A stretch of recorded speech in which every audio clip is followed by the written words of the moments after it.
Ang ating ano. Nung isa, yung anak ng Jeboy, Dadamay na ako sa'yo. Nasaan? Yung Kulo kaso na mo. ugong. Diba, kaso mo eh. Anak Kagat ang ni aso. Bokay kinagata sa Oh. puwet. Yung anak na maliit. Ay, si Popo. Oo. Eh, sa Cavite pa kinagat. Oo, sa Cavite. Ngayon eh, kaso ni Boyet eh. Kagat na ang aso din. Oh, kagat ng aso. Ako naman daw eh. Paano kung hindi nadamayan yan? Eh, nagpabili si Kahenyo ng 4 na bote. Tapos eh, dadating yung Sargento sa Sabado. Eh, dapat dyan. Nadamayan din ako Tawa-tawa ni eh. Boyet na. Sako na namin yun. Sabi niya lahat ng bibili niya, no? Hindi. Sasakong araw lahat.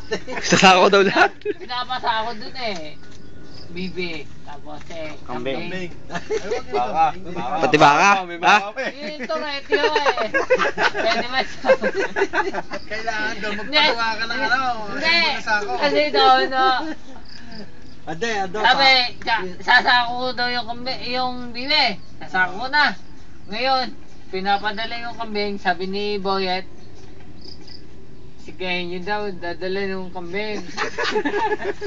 Bebet-betin na yun, dalang kambing. Eh sabi ko eh, yung Toretto eh. Sabi ni Boyet Sasako pa na din rin. eh. Kay Kuya Ronel. Pahila daw yung ano? Torete? Torete? Sabi mo kay Kuya Arnold bukas. Oo, kasi. Kay Arnold? Hindi, may sisa po. Labas mo sa sasabihin ko. Ano na ya? Sabihin ko.